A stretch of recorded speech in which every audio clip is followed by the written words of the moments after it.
Olá, boa noite. Começa agora o Jornal da Justiça desta sexta-feira, 7 de outubro. Supremo Tribunal Federal reafirma que o município de São Paulo não pode regular matéria referente a telecomunicações e radiodifusão. Por unanimidade, a Corte manteve a decisão de que a iniciativa para legislar sobre esses temas é da União. Esses são os destaques da edição de hoje. E você vai ver também.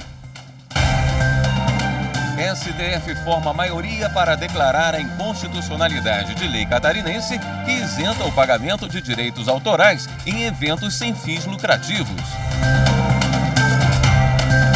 Ministros do Supremo julgam a ação contra o chamado orçamento impositivo para a saúde. E ainda, Conselho Nacional de Justiça aprova o aperfeiçoamento de resolução que democratiza o acesso a concursos para cartórios.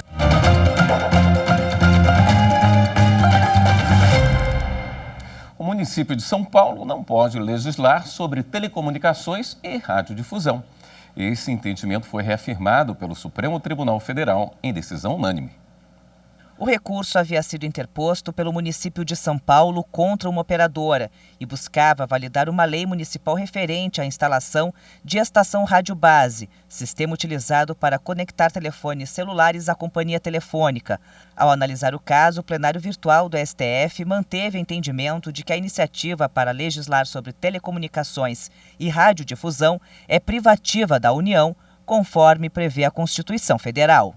O relator do caso, o ministro Luiz Fux, citou diversos precedentes do STF em casos semelhantes. O ministro ainda salientou que o tema tem potencial impacto sobre outros casos em razão da existência de mais de 5 mil municípios no país e da multiplicidade de recursos sobre essa matéria.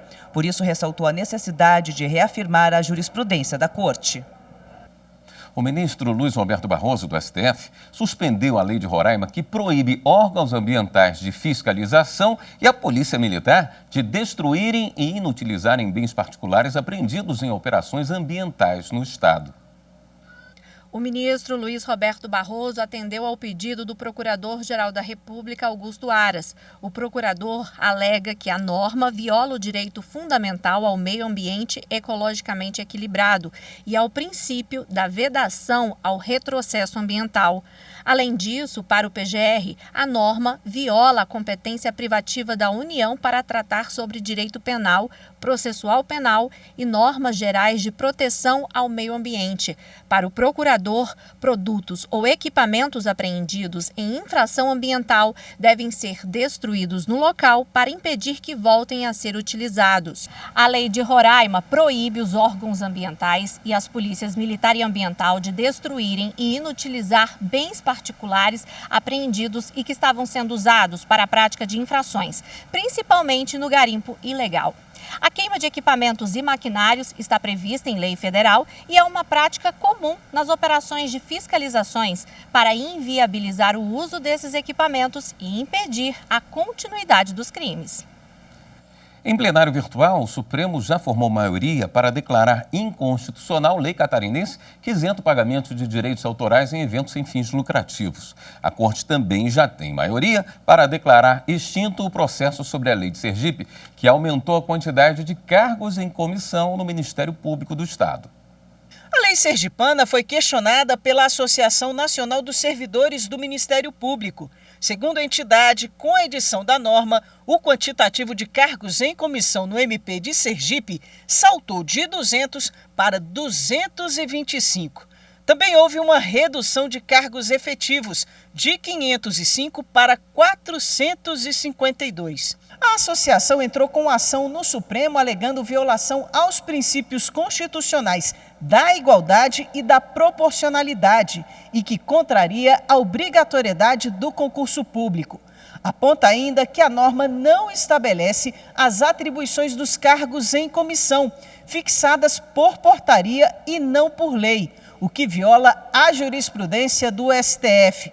O caso, então, foi levado para julgamento no plenário virtual. A relatora do caso é a ministra Rosa Weber. Ela destacou no voto que, quando foi iniciado o julgamento desse processo, houve a edição de uma outra lei, modificando a redação da norma questionada e fazendo cessar o vício correspondente à falta de definição precisa e adequada das atribuições aos cargos de assessor operacional e de assessor operacional funcional. Com essa nova lei, a relatora decidiu então pela extinção do processo, já que houve a perda do objeto, seguindo assim a jurisprudência do Supremo. A maioria dos ministros já acompanhou a relatora. O prazo para encerrar esse julgamento é hoje à noite. Em outra ação em julgamento, o ECAD questiona a lei de Santa Catarina, que isenta o pagamento de direitos autorais em eventos sem fins lucrativos. Alega invasão à competência da União para legislar sobre direito civil.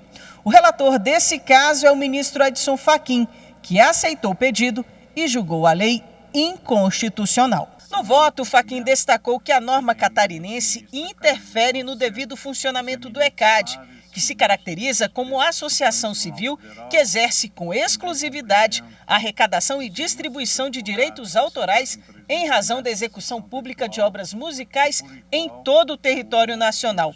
Também ressaltou que a Lei 9.610 de 1998 também assegura o direito exclusivo do autor de utilizar, fruir e dispor de sua própria obra literária, artística e científica. E tolher tal recolhimento implicaria, portanto, afronta ao texto da referida norma e à Constituição Federal. O plenário já formou maioria para acompanhar o relator. O Supremo começou a julgar hoje, em plenário virtual, uma ação que pede a anulação de um decreto do presidente Jair Bolsonaro, que tirou do Plano Nacional de Segurança Pública o monitoramento de dados sobre feminicídios e mortes causadas por agentes de segurança pública. A ação foi apresentada ao Supremo Tribunal Federal pelo Partido Socialista Brasileiro. O decreto publicado pelo presidente da República prevê metas de redução de mortes violentas e o monitoramento e avaliação das taxas de violência conforme indicadores de homicídios, lesão corporal seguida de morte, latrocínio, ataques a policiais e outros crimes. O texto deixa de fora, no entanto, o monitoramento de dados sobre feminicídios e mortes provocadas por policiais. O PSB alega que o plano foi omisso e que o governo agiu de forma intencional para inviabilizar o enfrentamento a esses dois crimes. O governo argumentou que a análise desses dados não está prevista no Plano Nacional de Segurança Pública e que está reunindo informações para fixar metas de combate a feminicídios e mortes provocadas por policiais para o ano que vem. A relatora da ação, ministra Carmen Lúcia, deu provimento ao pedido do PSB e votou para que o governo seja obrigado a incluir no plano as metas e indicativos referentes a esses dois crimes. O julgamento em plenário virtual vai até o dia 17 de outubro. Também em sessão virtual, os ministros do STF retomam a análise de uma ação contra o chamado orçamento impositivo para a saúde. A Procuradoria-Geral da República alega que parte da emenda constitucional que estabeleceu um teto de gastos para o setor prejudica o financiamento dos serviços do SUS, o Sistema Único de Saúde. A Procuradoria-Geral da República, autora da ação, alega que a emenda constitucional que prevê o orçamento impositivo viola o direito à vida e à saúde e descumpre o dever do Estado de continuar concretizando direitos sociais, obrigação assumida pelo Brasil em tratados internacionais. Na prática, segundo a Procuradoria-Geral, as normas diminuem o financiamento federal para as ações e serviços públicos do setor e ainda incluem nessa conta o dinheiro recebido na compensação financeira da exploração de petróleo e gás natural. O ministro Ricardo Lewandowski, relator do caso, votou pela inconstitucionalidade dos trechos da emenda.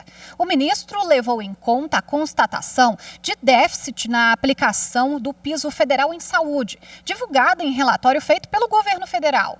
Diante disso, Lewandowski concluiu que manter a vigência das regras dificulta e até mesmo impossibilita o acesso a direitos fundamentais por parte dos brasileiros. Para o relator, não é admissível, do ponto de vista constitucional, tolerar qualquer atitude omissiva das autoridades estatais, particularmente uma omissão abusiva por uma descontinuidade proposital das ações e serviços públicos de saúde, por meio, como é o caso, da frustração do custeio em clara ofensa à Constituição da República. As ministras Rosa Weber e Carmen Lúcia e os ministros Marco Aurélio e Edson Fachin já haviam votado na ação. Eles acompanharam os argumentos do relator. Já os ministros Dias Toffoli e Alexandre de Moraes divergiram do entendimento. O ministro Luiz Roberto Barroso acompanhou a divergência. O julgamento no plenário virtual do Supremo fica aberto até 17 de outubro. O Tribunal de Contas da União vai avaliar a integridade de boletins de urna do primeiro turno das eleições deste ano. O TCU, que participou de várias etapas de auditoria do sistema eletrônico de votação, enviou hoje um documento ao TSE solicitando dados de sessões eleitorais para dar continuidade à auditoria que vem sendo feita ao longo do ano. A Justiça Eleitoral vai repassar ao Tribunal de Contas da União os dados dos boletins de urna de 4.577 sessões eleitorais que foram sorteadas para análise. O TCU quer avaliar a integridade das informações dos boletins no processo de totalização dos votos, como mais uma etapa de auditoria do sistema de votação. O documento, contendo as sessões sorteadas e solicitando os dados, foi recebido pelo secretário-geral da presidência do TSE, José Levi Melo do Amaral, que afirmou que as informações solicitadas vão ser compartilhadas e que a parceria com o TCU fortalece o trabalho da Justiça Eleitoral. Qualquer pessoa ou instituição pode ter acesso aos boletins de urna de qualquer local do país, nas portas das sessões nos dias de votação e pelo site resultados.tse.jus.br. CNJ democratiza acesso a concursos para cartórios de notas e de registro. Os detalhes no próximo bloco. Até já.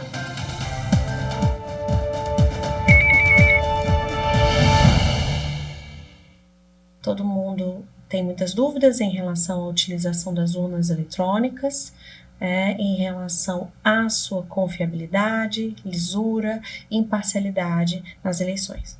É importante que se saiba de antemão que o eleitor hoje ele pode procurar o TSE e perguntar sobre essa segurança digital da urna eletrônica e ser esclarecido disso, assim como os outros órgãos são, a OAB, o Ministério Público e os partidos e coligações que volta e meia pedem esses testes, que esses testes sejam realizados de maneira pública.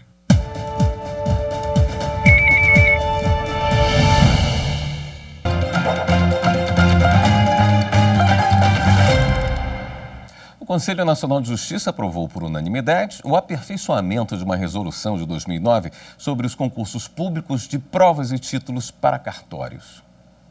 As alterações incluem ampliação do prazo para que os candidatos provem que não têm condições de arcar com os custos. Assim, terão tempo suficiente, 30 dias, para providenciar os documentos para inscrição. De acordo com o relator do documento, que trata das alterações, ministro Vieira de Mello, o novo texto da resolução contemplou demandas de entidades sociais e dos tribunais e incorporou mudanças importantes no que diz respeito ao princípio de inclusão. Entre as medidas está a ampliação do número de candidatos cotistas, aptos a avançarem de uma fase a outra do concurso. Outra mudança foi o estabelecimento das cotas por classe de rendimento das serventias, democratizando o acesso de cotistas a todos os cartórios. Aqui é uma alteração bastante relevante, porque nós dividimos as serventias em 3 classes. Agora as cotas entram em cada uma das classes, de maneira que nós aqui evitamos aquele problema que discutia qual era o número, em que local, aonde se inseria aquele candidato que era oriundo de cota ou também cota de deficiência. Então agora se resolve por faixa e por classe e a eles fica resguardada a sua concorrência. Houve mudança ainda na questão do peso atribuído aos títulos. Segundo os ministros, quando existe um peso muito alto para o título, já cria uma desigualdade dentro do concurso. A nova medida elimina essa situação. A terceira turma do Superior Tribunal de Justiça derrubou a prescrição de uma ação indenizatória movida por um associado expulso do Palmeiras. O associado do clube ajuizou a ação para anular a expulsão dele da Sociedade Esportiva Palmeiras em 2012. Ele alegou ter sido vítima de perseguição provocada por disputas políticas internas. O pedido foi julgado procedente em 2017. 2 anos antes, no curso do processo, o associado ajuizou a ação de indenização, alegando, entre outros fatos, que os dirigentes continuaram espalhando boatos contra ele, mesmo depois da exclusão. Em primeira instância, o juízo considerou o pedido prescrito ao entender que se passaram mais de 3 anos entre a expulsão do associado e o pedido de reparação civil. O Tribunal de Justiça de São Paulo, porém, afastou a prescrição por considerar que a pendência do julgamento de ação em que se discute a ilegalidade da conduta constitui empecilho ao início da fluência da prescrição da pretensão indenizatória. No STJ, a terceira turma negou o provimento ao recurso especial do clube. O colegiado firmou orientação de que o ajuizamento da ação anulatória torna litigiosa a relação jurídica entre as partes, interrompendo o prazo prescricional para a dedução de eventual pedido indenizatório. Em outro julgamento, a terceira turma confirmou que não cabe à Justiça Comum penhorar imóvel de uma empresa em recuperação judicial. De forma unânime, o colegiado manteve acórdão do Tribunal de Justiça de São Paulo, que considerou inválida uma penhora de imóvel determinada em primeira instância pela Justiça Comum. Para os ministros, a penhora só poderia ter sido decidida pelo juízo recuperacional. Segundo o processo, uma empresa de planejamento de negócios ajuizou a ação de despejo e cobrança contra outra sociedade empresarial. Na fase de cumprimento de sentença, foi determinada a penhora de um imóvel de propriedade da devedora. Em paralelo, a Assembleia Geral de Credores aprovou o plano de recuperação judicial da devedora com aval para a alienação do mesmo imóvel. A imobiliária que adquiriu o bem recorreu ao Tribunal de Justiça Paulista e obteve o reconhecimento da invalidade da penhora. A terceira turma do STJ negou o provimento ao recurso especial da empresa autora da ação de despejo e cobrança, que defendeu a manutenção da penhora. O relator, ministro Moura Ribeiro, destacou que o STJ já consolidou jurisprudência no sentido de impedir atos judiciais passíveis de reduzir o patrimônio da empresa em recuperação. O objetivo é evitar prejuízos ao cumprimento do plano de recuperação. Moura Ribeiro observou também que, no caso julgado, o juízo de primeiro grau não tinha competência para autorizar a penhora. Assim, a terceira turma confirmou o entendimento do Tribunal de Justiça de São Paulo de que a penhora, embora formalizada em data anterior, é inválida. Por isso, não comprometeu a alienação do imóvel prevista no plano de recuperação judicial. E neste mês de outubro, o Superior Tribunal de Justiça fica com a fachada principal iluminada na cor do Outubro Rosa, a campanha mundial de conscientização sobre a importância do diagnóstico precoce do câncer de mama, o mais comum entre as mulheres no mundo inteiro. É também o tipo de câncer que mais mata mulheres no Brasil. Além da fachada iluminada, o STJ está arrecadando alimentos não perecíveis e produtos de limpeza e de higiene pessoal para uma ONG que atende a pacientes de baixa renda no Hospital de Base de Brasília. No próximo bloco, a gente fala sobre as ferramentas tecnológicas que têm agilizado a tramitação de processos no Judiciário de Mato Grosso. Voltamos já.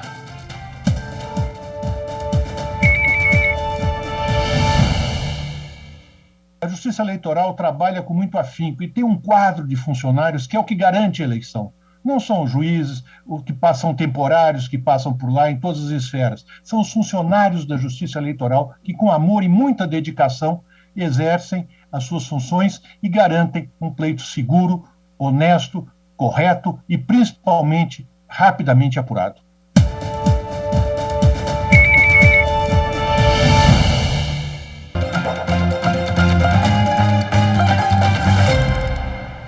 Julgamentos de processos no Tribunal de Justiça de Mato Grosso ganham mais dinamismo com a implementação de ferramentas tecnológicas que agilizam o trâmite processual.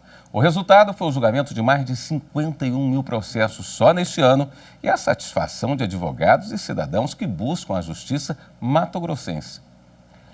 Houve um tempo muito antes da popularização dos computadores e da moderna tecnologia, em que, ao dar entrada em um processo no judiciário, o cidadão via o tempo passar, meses, anos, décadas, gerações inteiras até, antes que uma decisão final fosse proferida por um magistrado, justificando o justo ditado que diz: justiça tardia não é justiça, mas a justiça a seu tempo é justiça de fato. E é isso o que o Poder Judiciário de Mato Grosso tem por objetivo e vem ano a ano implementando, rotinas, ações e atividades que buscam acelerar os trâmites processuais. E nesse sentido, novas e variadas tecnologias têm sido aliadas importantes. Um apoio tecnológico, a nossa coordenadoria de TI, trabalhando num esforço conjunto, um laboratório de fluxo que foi criado no 2º grau, possibilitou que a gente fizesse diversos ajustes no PJE, ofertasse mais ferramentas para o jurisdicionado e para o magistrado, e a partir daí a gente vem vendo uma evolução bastante significativa nos números. Para se ter uma ideia de quanto o judiciário tem aumentado a velocidade de julgamento, só nos processos que chegam ao grau de recurso no judiciário estadual, entre 20 de janeiro e 20 de setembro deste ano, mais de 51 mil processos já haviam sido julgados, e destes, em 42 mil processos foram dadas baixas definitivas, resultados obtidos um mês antes do que no ano passado, o que demonstra que devemos ter uma redução de estoque ainda maior neste ano. Toda essa nova realidade foi uma adequação que o Poder Judiciário veio passando desde 2019, 2020, e agora a desembargadora Maria Helena conseguiu encontrar, somar esforços com servidores, desembargadores e com o próprio advogado para que a gente consiga efetivamente entregar a prestação jurisdicional. Menor tempo, com qualidade, eficiência e eficácia que a gente sempre busca. Ano após ano, o TJMT tem julgado mais processos do que aqueles que entram, reduzindo os estoques, o que já se faz percebido lá na ponta, por advogados e jurisdicionados. Então você acaba conseguindo fazer tudo do seu próprio escritório ou até mesmo de casa. Questão de cobrança processual, você consegue fazer por WhatsApp, por e-mail. Então, para nós advogados e também para as partes, tem sido muito eficiente, muito eficaz e célere. Com certeza eu daria nota 10, porque facilitou muito. O trâmite todo foi muito rápido, durou no máximo 70 dias. Essa inclusão digital ajudou muito mesmo as pessoas que são necessitadas desse tipo de serviço. Você vai conhecer agora uma ação social do Tribunal de Justiça de Minas Gerais. O Núcleo de Voluntariado do TJMG arrecadou brinquedos para levar ainda mais alegria ao Dia das Crianças, que já está chegando. A aula dessa turma hoje pede criatividade. O professor dá aquela atenção. E a meninada aproveita mesmo para aprender e se divertir. A turma é do projeto Santo Arnaldo Jansen, no bairro Granja de Freitas, região leste da capital. As crianças receberam a visita de parte da equipe do Núcleo de Voluntariado do TJMG. A desembargadora e superintendente do Núcleo, Maria Luísa de Marilac, o diretor do Foro de Belo Horizonte, juiz Sérgio Fernandes, e o diretor executivo de planejamento do TJ, João Vitor Rezende. Cada um deu o seu recado para a meninada com uma dica principal: valorizar os estudos. A pequena Emanuele, de 10 anos, contou para a nossa equipe como é participar todo dia do projeto. Eu fico muito preparada, para me aprender mais, porque eu gosto muito de ler, escrever e eu não gosto de faltar de aula. A visita da equipe do Núcleo do Voluntariado do TJMG se estendeu também para a creche João Paulo II. E chegaram com um caminhão cheio de doações feitas por magistrados, servidores e terceirizados do TJ. Foi feita uma campanha no mês de setembro e foram arrecadados 2.200 itens. Atividades como esta já fazem parte do calendário oficial do Núcleo de Voluntariado do TJMG, uma forma carinhosa de ficar mais perto da sociedade. Mais do que o brinquedo que a gente está trazendo, ele é carregado de carinho, do nosso afeto, de todo o cuidado, preocupação que nós temos com essas crianças em situação de vulnerabilidade social. Estar preocupada com aquele que a gente pode oferecer um pouquinho da nossa ajuda, do nosso tempo, eu acho que é algo maravilhoso, que não tem preço. A creche João Paulo II atende crianças de 0 a 4 anos. Crianças que estão dando os primeiros passos na vida e aqui recebem cuidados e educação. Um projeto que ampara os pequenos e oferece tranquilidade para os pais. Esse contato é muito importante para nós, divulgar o nosso trabalho. Levar até as pessoas que podem estar nos ajudando, porque a gente conta com esse apoio do pessoal que nos ajudam, Esta edição do Jornal da Justiça fica por aqui. Uma boa noite para você, um excelente fim de semana.